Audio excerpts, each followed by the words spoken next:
Leandro, ¿está Sandra? ¿Sí? Ah, bueno. Sandra, muy buenas tardes.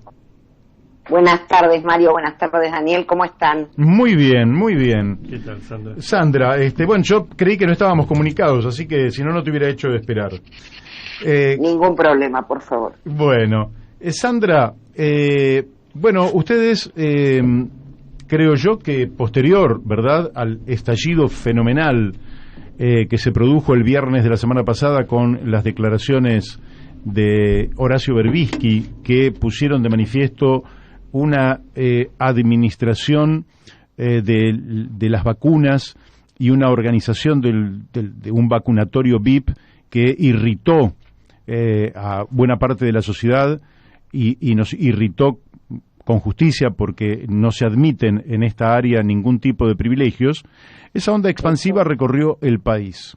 Así que yo, antes de entrar a Morón, me gustaría que vos me dieras tu interpretación sobre lo que se dio en llamar vacunatorio VIP y estas declaraciones de Horacio Berbisky que pusieron por lo menos la verdad sobre la mesa, pero que significaron una verdadera bomba política que dio por tierra nada menos que con el ministro que tenía a cargo todo el proceso de la pandemia, que es Ginés González García, y que terminó renunciando y generando realmente un impacto político de una enorme magnitud, al tiempo que el presidente viajó a México y tuvo que bajar nada menos que al presidente de la Comisión de Relaciones Exteriores del Senado, Jorge Tayana, y también tuvo que bajar del avión a Eduardo Valdés, que preside la Comisión de Relaciones Exteriores de Diputados. Así que primero empecemos por la política y después seguimos aquí en Morón.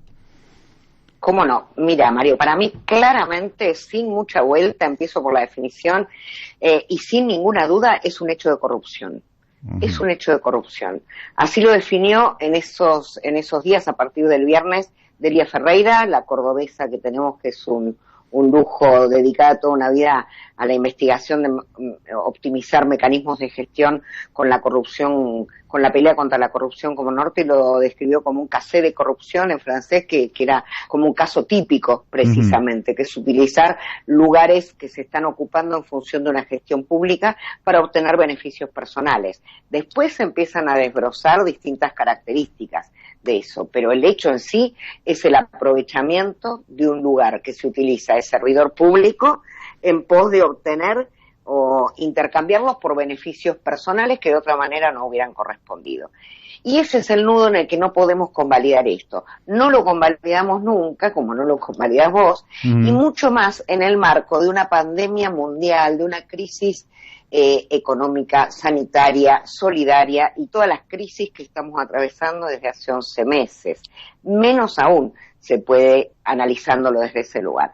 Y vos sabés, y lo hemos hablado en el transcurso de este último año al aire y en privado, uno ha comprendido y acompañado a todas las gestiones, sean del signo que sean, que les tocó gobernar en pandemia, porque se entiende el momento, se entiende la emergencia, claro. Hay que aportar seriedad. Nosotros no queríamos hacer ni un circo ni una casa de brujas, después lo bajaremos a Morón, pero queríamos ver el tema seriamente, y esto nosotros en esos días, el viernes, que estalla este hecho tan grave, nosotros estábamos trabajando en un proyecto sobre protocolos en un aspecto muy concreto del plan de vacunación, que si querés pues lo retomamos, y nos encontramos con esta situación y con información que venía llegando.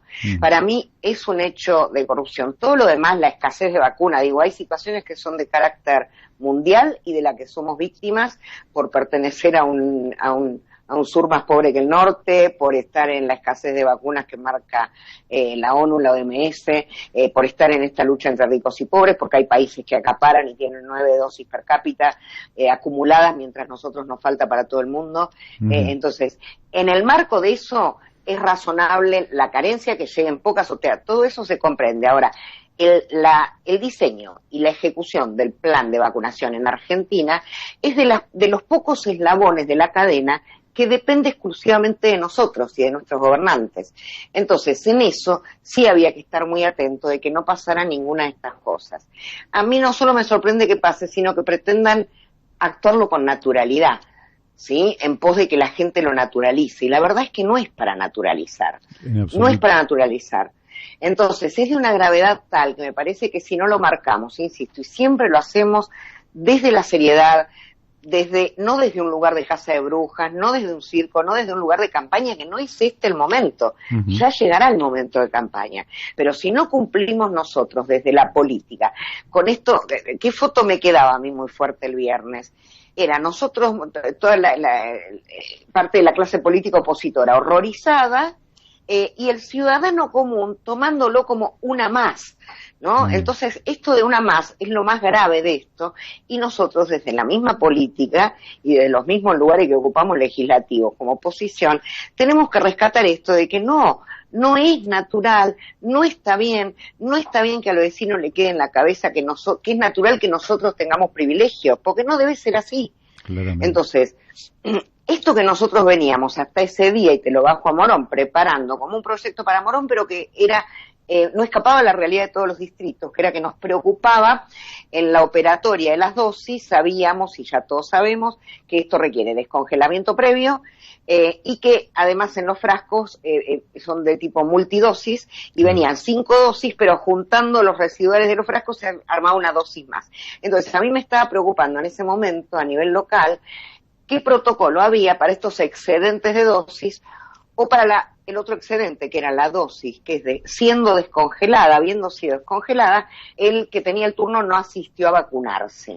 Entonces venía corriendo mucho esto de que, bueno, tanto esa dosis del que no vino como los excedentes que quedan en los frascos, hay que dársela al que esté más cerca. Claro. Y yo ahí me preguntaba, ¿y cuál es el que está más cerca? El que está más cerca no es el abuelo que está solo en su casa de 88 años, que no tiene ningún contacto con alguien de la esfera pública. Entonces yo estaba trabajando en eso cuando explota esta cuestión, por eso es que rápidamente quisimos ampliar, bajar a lo local la posibilidad de pedir informes de cómo se estaban dando estas cosas en Morón, además de lo que ya veníamos trabajando, que era qué protocolo hay para estos excedentes de dosis, ¿no?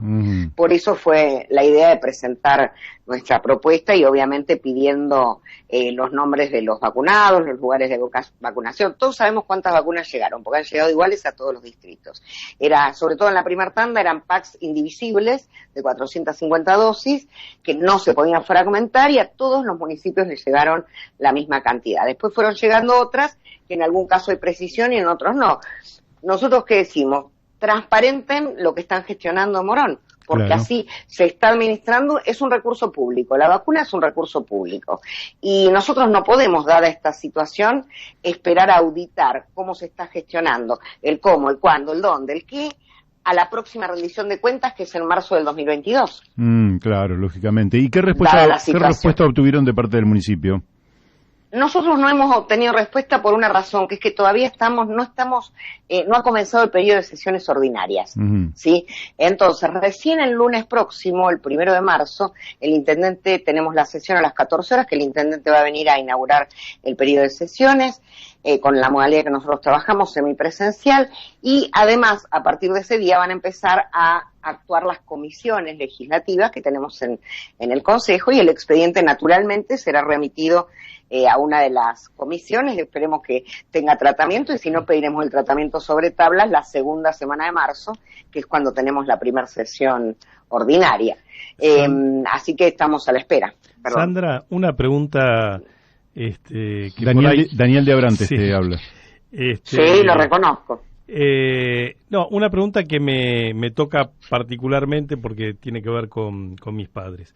Sabes que le llegó a mi madre los dos estaban inscriptos con 90 años que tienen, sí, para vacunarse en La Matanza. Ellos viven en Ramos Mejía. La primera estaban en el sistema, yo bajé la app, y estaba haciendo el seguimiento. Lo primero que nos pareció raro es que nos llegó un aviso a nombre de, digamos, a mi correo, sin ser nominativo, un aviso de que me tenía que presentar el titular del correo, supuestamente, para la aplicación de la vacuna. Bueno, por supuesto yo fui con mis dos padres, porque no sabía a cuál de los dos se estaban refiriendo. Finalmente fue mi madre. Pero la pregunta tiene que ver, nos quedamos muy sorprendidos porque ya pasaron casi una semana y a mi padre no lo citan. Son criterios muy raros, ¿no? Porque los dos viven en el mismo domicilio. tienen una diferencia de 3 meses de edad, los dos tienen 90 años. A mi madre la citaron y a mi padre no. Y no tengo manera de saber por qué no y cuál es el criterio de asignación de turno. Bueno, así como vos planteas esto, Daniel, desde que nosotros hicimos el anuncio el viernes, que fue a través de las redes, porque ya cuando explota el tema del vacunatorio VIP del Ministerio de Salud de la Nación, nosotros teníamos la mesa de entrada cerrada, entonces recién pudimos el día lunes ingresar al proyecto, pero lo anunciamos en las redes el viernes, nos empezaron a llegar preguntas y reclamos de todo tipo de situaciones anómalas que nos contaban.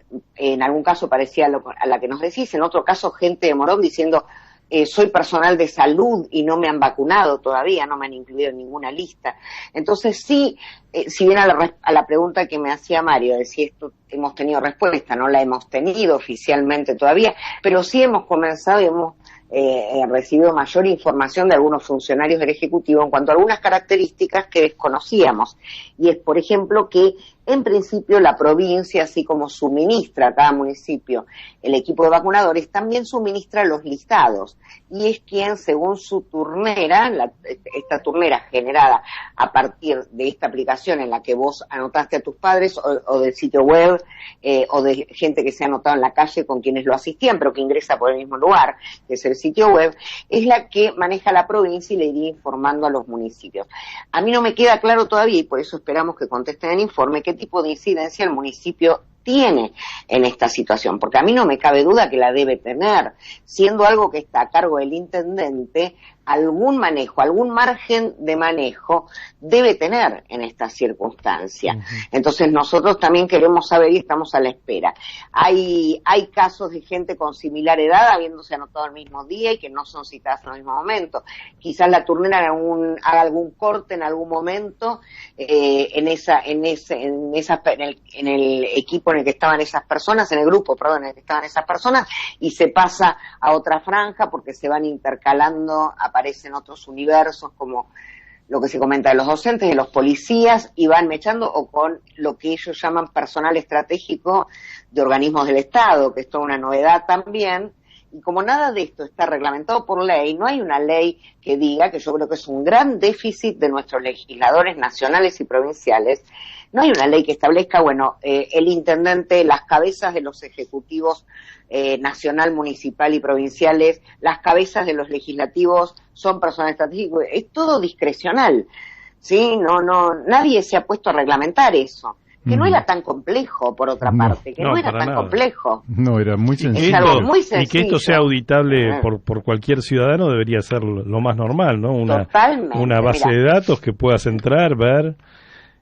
Tienen que serlo. Nosotros lo decimos en los fundamentos del proyecto, entendemos que si está todo bien, la transparencia ayuda a quien hace la acción de gobierno y que no tiene por qué escapar a cualquier acto y acción de administración del poder público. No tiene por qué escapar.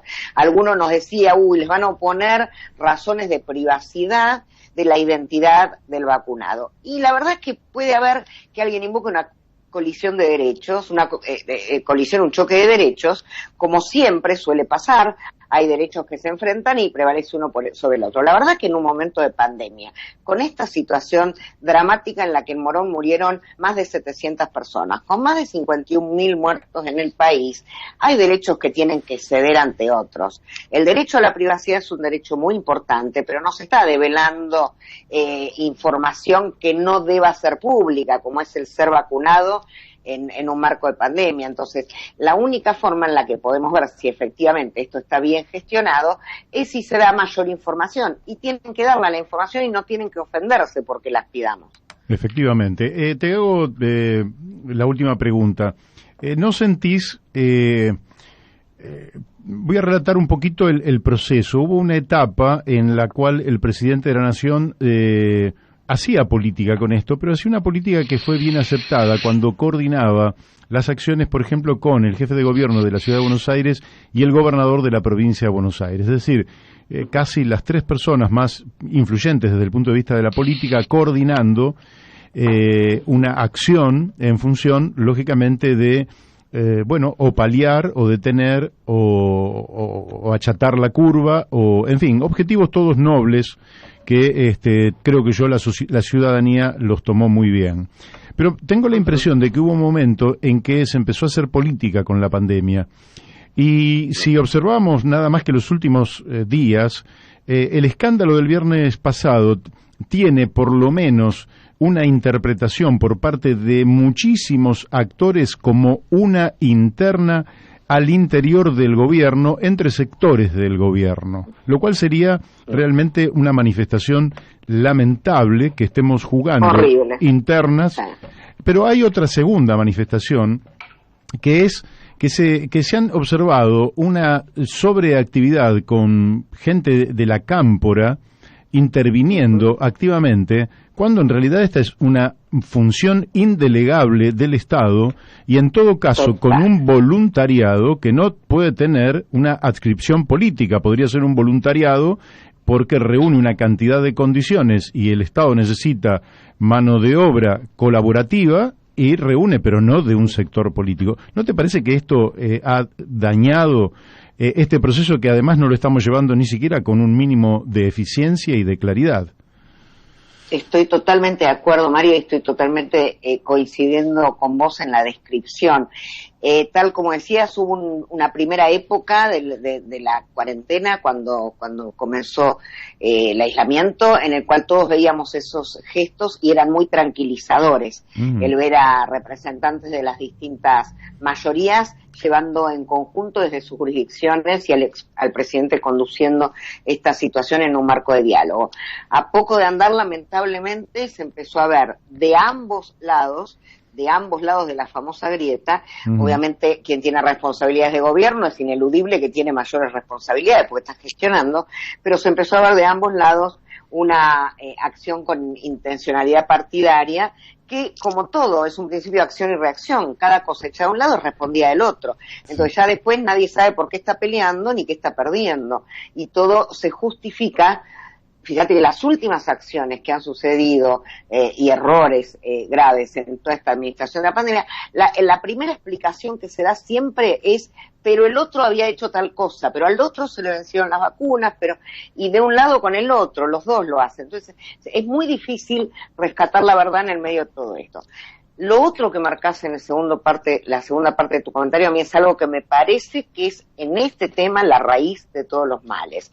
Y también he tomado conocimiento, por empezar a adentrarme en el mecanismo, por esto que te digo, la información que me llegó después de hacer un anuncio en redes y presentar el proyecto, me llegó más me empapé más de alguna información y me da la impresión, no tengo la certeza, que esto está coordinado no solo por el intendente, sino que hay una especie de doble comando, hablo de los municipios en general, en los cuales la cámpora tiene un rol más que importante. Y la verdad, el doble comando siempre es difícil en la gestión. A mí me ha tocado estar en experiencia de gestión y el doble comando es un invento que viene a satisfacer internas políticas. No es posible gobernar con doble comando. Bueno, no es posible gobernar bien con doble comando. Imagínate en pandemia y en un plan de vacunación con pocas dosis. Entonces, a mí me parece que la mayor parte de los problemas que está teniendo el oficialismo a raíz de este vacunatorio VIP que salió a nivel nacional y de lo que está bajando y derramándose para las provincias y los distritos, es esta cuestión de que haya una organización paraestatal, y me hago cargo de lo que digo, tomando funciones de gobierno o supervisando gestiones de gobierno. Es un problema. Yo no sé, no lo van a... Claro, por eso pasan las cosas que pasan, evidentemente. Claro, claramente. Bueno, Sandra, te agradezco muchísimo la amabilidad que has tenido de participar hoy viernes, ¿eh? Ahora estamos también los viernes en el programa La Brújula. Mucha suerte con esta tarde, también siempre ayudando a que podamos difundir y dar nuestra opinión. Gracias, Mario, un abrazo para vos y para Daniel también. Un gusto como siempre. Igualmente, un gustazo. Chao, Sandra. Chao, Sandra. Bueno, Chao, Daniel. Chao, Mario. Chao.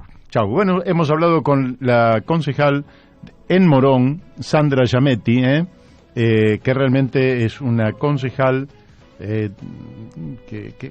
con la cual hicimos la campaña del 2015 juntos, y para mí es un gusto haber hecho esa campaña y que hoy sea concejal, y lo haga con la calidad que lo hace, la intensidad, el conocimiento, la dedicación, el amor, el empeño que pone en la función. Ojalá todos hicieran lo mismo y tendríamos un país bastante distinto.